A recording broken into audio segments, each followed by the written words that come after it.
ሰላም ጤና ይስጥልን ውድ የሳይበረኛ ተከታታዮች እንደምን አላችሁ? ዛሬ የተገኘነው አገልግሎትና ቴክኖሎጂ በተሳሰሩበት የሞሰብ አንድ ማዕከል ነው። እዚህ ቦታ ላይ ቀጠሮና ፍጥነት ተናበዋል። ሲስተም የለም ነገ ተመለሱ የሚሉም ተስፋ አስቆራጭ ድምጾች አይሰሙም። ይሄ ሁሉ የሆነው እንዴት ነው? በፕሮግራማችን እናስቃኛቸዋለን። አብራችሁን ቆዩ።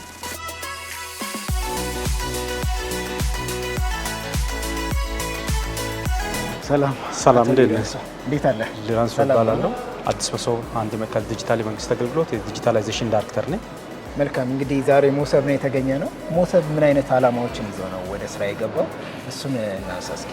መንግስት የህዝቡን የአገልግሎት አሰጣጥ ጥያቄዎችን ለመመለስና አገልግሎት አሰጣጥ ላይ የነበሩ ችግሮችን በተለይም ከቦታ ቦታ መመላለስ፣ ቢሮክራሲ፣ ከሙስና ጋር የተያዙ ነገሮችን ከተገልጋዮችም ስነ ምግባር ጋር ተያይዞ ያሉ ነገሮችን ለማስተካከልና ስር ነቀል በሆነ መልኩ ለመቀየር የቀየሰው ስትራቴጂ አካል ሆኖ ለማስፈጸም ደግሞ የተመሰረተ ተቋም ነው ማለት ነው። በተለይ ከዚህ በፊት የነበረውን የመንግስት አገልግሎት በተሻለ ሁኔታ ለማህበረሰቡ ከማቅረብ አኳያ ሞሰብ ምን አይነት አገልግሎት እየሰጠ ነው? እሱን አንሳይ። ተገልጋዮች የሚፈልጓቸው አገልግሎቶችም የተለያዩ አገልግሎቶች ከሆኑ ከተቋም ከተማ ውስጥ የሚመላለሱበት ሂደት ነበር። መሶብ ግን ጽንሰ ሀሳቡ የተለያዩ ተቋማት በአንድ ጣሪያ ስለሆነው ሁሉንም አገልግሎቶቻቸውን ደግሞ ሙሉ በሙሉ አውቶሜትድ በሆነ ዲጂታል በሆነ ሲስተም የሚሰጡበት አሰራር ስለሆነ መመላለስ የለም። ተገልጋዮች ከተቋም ይመላለሱ የሚያስፈልጋቸውን ወይም የሚፈልጉትን አገልግሎት በሙሉ በአንድ ጣሪያ ስር ዲጂታሊ በጣም በተፋጠነ ስነ ስርዓት የሚያገኙበት ፕላትፎርም ነው ማለት ነው። መሶብ መድረክ ነው። እነዚህ ተቋማት በሙሉ አገልግሎቶቻቸውን ይዘው መጥተው ኢንቴግሬሽን ተሰርቶላቸው እጅግ በጣም ዘመናዊ በሆነው ቴክኖሎጂ እርስ በርስ እንዲተሳሰሩና መረጃ እንዲለዋወጡ ተደርጎ አገልግሎት የሚሰጡበት ፕላትፎርም ነው መሶብ። ስለዚህ አሁን ደግሞ አገልግሎት የሚሰጥበት ቦታ ላይ ሆነ አንዳንድ ጥያቄዎችን እያነሳን እንቆይ። ኦኬ። እንግዲህ ቦታው በጣም ደስ ይላል። ለአገልግሎትም በጣም ምቹ የሆነ ቦታ ላይ ነው ያለ ነው እና አሁን ምን ያህል ተቋማት ናቸው እዚህ አገልግሎት እየሰጡ ያሉት? ምን ያህል አገልግሎቶች አሉ?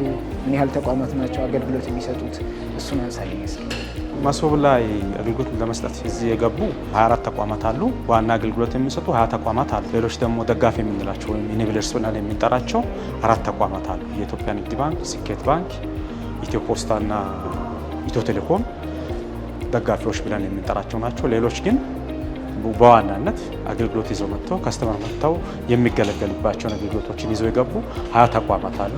ለምሳሌ እዚህ ሲቪል ምዝገባና ነዋሪነት አገልግሎት፣ የስራና ክህሎት ቢሮ አለ፣ ትራፊክ ማኔጅመንት ባለስልጣን፣ ኢንቨስትመንት ኮሚሽን፣ ገቢዎች ቢሮ፣ ግንባታ ፍቃድና ቁጥጥር ባለስልጣን፣ ፕላን ቢሮ፣ ኢትዮጵያ ኤሌክትሪክ አገልግሎት፣ አሽከርካሪ ተሽከርካሪ ባለስልጣን፣ ብሔራዊ መታወቂያ፣ ሌሎችም የአዲስ አበባ ከተማ ጤና ቢሮ፣ የትምህርትና ስልጠና ቁጥጥር፣ መሬት ልማት፣ ሌሎችም አገልግሎቶቻቸውን ይዘው የመጡ 20 ተቋማት አሉ ማለት ነው። እነዚህ ተቋማት በአጠቃላይ 24 ተቋማትና 138 አገልግሎቶች እዚህ መቀሌ ላይ ይሰጣሉ ማለት ነው። የአገልግሎት አሰጣጡን ሂደት በሚመለከት የትኛውም ካስተመር መጥቶ መጀመሪያ ቲኬት ይቆርጣል ከዩኒቨርሳል።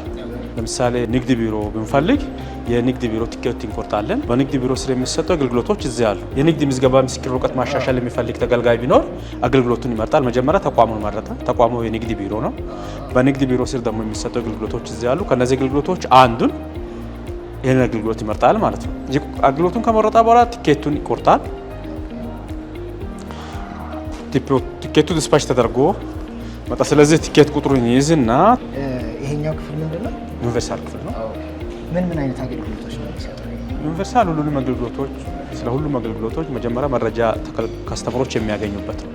ስለ ሁሉም አገልግሎቶች እዚህ የሚሰጡ 138 አገልግሎቶች እንዳሉ ተነጋግረናል። ስለ 138ቱም አገልግሎቶች እዚህ ዩኒቨርሳል ላይ የተመደቡ ባለሙያዎች በቂ እውቀትና መረጃ አላቸው። ስለዚህ ስለ ሁሉም አገልግሎቶች መረጃ ይሰጣሉ ማለት ነው።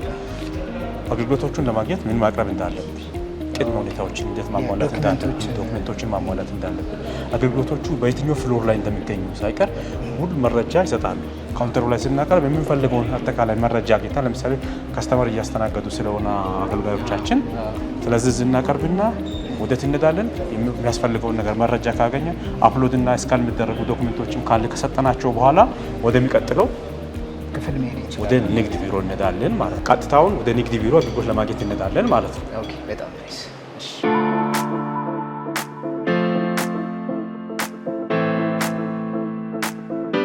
አሁን የንግድ ቢሮ ደርሰናል አይደል? አሁን ንግድ ቢሮ ወደሚገኝበት ፍሎር ላይ ደርሰናል ማለት ነው። እዚህ ፈቃዴን አወጣለሁ ማለት ነው። እዚህ ደርሰንም ሌላ ቲኬት እንቆርጣል። ስለዚህ ሌላ ቲኬት ይዘን ወደ ንግድ ቢሮ ካውንተር እንሄዳለን ማለት ነው። አሁን ንግድ ቢሮ ነው ያለ ነው። ቲኬት ቆርጠን ገብተናል። ሁለተኛ ቲኬት ከንግድ ቢሮ ማለት ነው። ስለዚህ ይሄ የንግድ ቢሮ አገልግሎቶች የሚሰጡበት ካውንተር ነው። የተለያዩ ካውንተሮች እዚህ አሉ። በንግድ ቢሮ ስራ ያሉ ካውንተር ላይ የተቀመጡ ባለሙያዎች ሁሉንም አገልግሎት ይሰጣሉ። ስፔሻላይዜሽን የለም፣ ሁሉንም አገልግሎቶች ይሰጣሉ። የግለሰቦችንም፣ የማህበራትንም፣ የንግድ ፈቃድ፣ አዲስ ንግድ ፈቃድ ማውጣት፣ የንግድ ፈቃድ እድሳት፣ ማሻሻል፣ ሌሎችንም ተመሳሳይ ንግድ ቢሮ የሚሰጣቸውን አገልግሎቶች አብዛኞቹን እዚህ ይሰጣሉ ማለት ነው። ስለዚህ ቲኬታችንን ይዘን ወደ ካውንተር እንቀርባለን። ስለዚህ የቆረጥነው 14 ቁጥር ቲኬት ቆርጠናል። 14 ቁጥር ቲኬት ይዘን ወደ ካውንተር ቀርበን አገልግሎት ማግኘት እንጀምራለን ማለት ነው።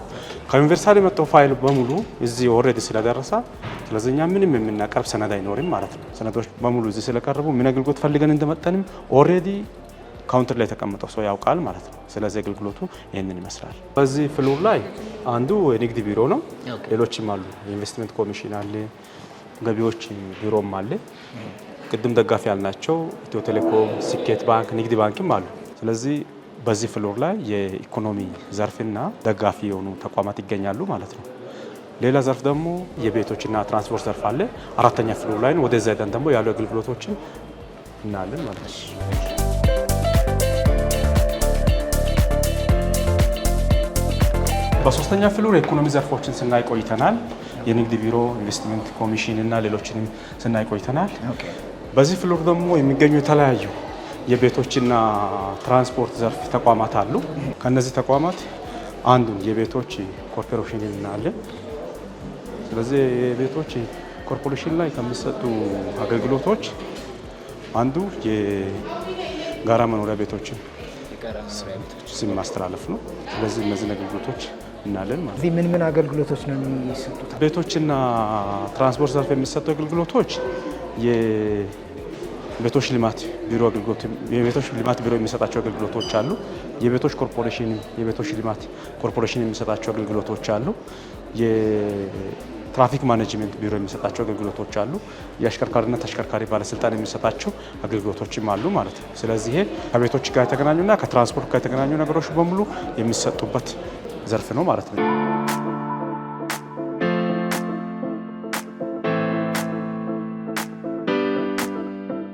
ኦኬ፣ አሁን ደግሞ ብሔራዊ መታወቂያ ወይም ናሽናል አይዲ የሚፈልጉ የሲቪል ምዝገባና ነዋሪነት አገልግሎት፣ የሰነዶች ማረጋገጥና ምዝገባ ኤጀንሲ ስራ ያሉ አገልግሎቶችን መጠቀም የሚፈልጉ ተገልጋዮቻችን በዚህ ፍሎር ላይ ይስተናገዳሉ ማለት ነው። እዚህ መጥቶ ይስተናገዳሉ ማለት ነው።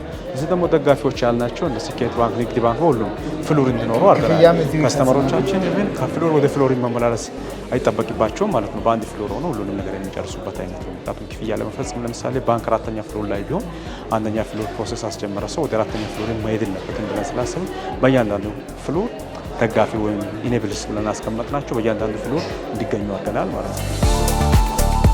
እስካሁን በነበረን ቆይታ መሶብ ስለሚሰጣቸው አገልግሎቶችና እኛ ጋር አገልግሎቶቻቸውን ይዘው ስለመጡ ተቋማት ስናወራ ቆይተናል። የአገልግሎት አሰጣጡን በሚመለከት በተወሰነ መልኩ ለማየት ሞክረናል። እነዚህን አገልግሎቶች ግን ለመስጠት አገልግሎቶችን እንድንሰጥ የሚያስችሉ የቴክኖሎጂ ቱሎች አሉን ማለት ነው። ዳታ ሴንተር አለን። ዴቨሎፕ ተደርጎ ይዙ ዲፕሎይ ተደረጉ የተለያዩ አፕሊኬሽኖች ወይም መተግበሪያዎች አሉን። የሶክ ሴንተር አለን። የኖክ ሴንተር አለን። ኮል ሴንተር አለን። ስለዚህ እነዚህን ቴክኖሎጂዎችና የተወሰኑ ነገሮችን እናያለን ማለት ነው። እንደውም ይሄ ኖክስ ኔትወርክ ኦፕሬሽን ሴንተር ነው። እዚህ ስላሉ አንዳንድ ቴክኖሎጂዎችና ቱሎች የተወሰነ ነገር እናያለን። ስለዚህ በዚህ በኩል አሉ በዲጂታላይዜሽን ሳይድ አሉ ሩሞች በአጠቃላይ ክፍሎች በአጠቃላይ አክሰስ የሚደረጉት ባዮሜትሪክ ዳታ በመጠቀም ነው ማለት ነው። ስለዚህ ባዮሜትሪክ ተጠቅመን ነው የሚገባው። ማንም ዝም ብሎ መግባት አይችልም። የተፈቀደላቸው አክሰስ ማድረግ የምንጀምረው ይሄ አንዱ የፊዚካል ሴኩሪቲ ሜዠር ነው ማለት ይቻላል። ይሄኛው ኖክ ሴንተር ነው። ኖክ ሴንተር ነው ስንል የኔትወርክ ኦፕሬሽን ሴንተር ነው። እዚህ ስክሪን ላይ ደግሞ የምናያቸው አጠቃላይ በእኛ ማዕከል ዴቨሎፕ ተደርገው ዲፕሎይ ተደርገው አገልግሎት እየሰጡ ያሉ ሲስተሞችን በአጠቃላይ እናያለን ማለት ነው። ይሄኛው ኪው ማኔጅመንት ሲስተም ቅድም ኪዮስክ ላይ ቲኬት ስንቆርጥ አይታለህ። ቲኬት ስንቆርጥ የነበረው ከዚህ ኪው ማኔጅመንት ሲስተም ላይ ነው ማለት ነው። ስለዚህ እዚህ ላይ በእያንዳንዱ ተቋም ላይ የተስተናገዱ ከስተመሮች ብዛት፣ የአገልግሎት ብዛት፣ የተቋማት ብዛት አጠቃላይ ነገሩን እዚህ ላይ እንከታተላለን ማለት ነው። እኛ ጋር ያሉ 24ቱ ተቋማት የየራሳቸው ሲስተም አላቸው። የየራሳቸው ሲስተም አላቸው ስንል የነሱ ፕላትፎርሞች ወይም የነሱ መተግበሪያዎቻቸው በተለያዩ ቦታ ዲፕሎይ የተደረጉ ናቸው፣ በተለያዩ ቦታ የተጫኑ ናቸው፣ በተለያዩ ዳታ ሴንተሮች። ይሄ እነሱን የምንከታተልበት ስርዓት ነው። አፕታይም ይባላል። እዚሁ ዴቨሎፕ አድርገን እዚሁ በማልማት የነሱ ሲስተም ዳውን ሲሆን አፕ ሲሆን እያንዳንዱን ነገር በዚህ ሲስተም አማካኝነት እንከታተላለን ማለት ነው።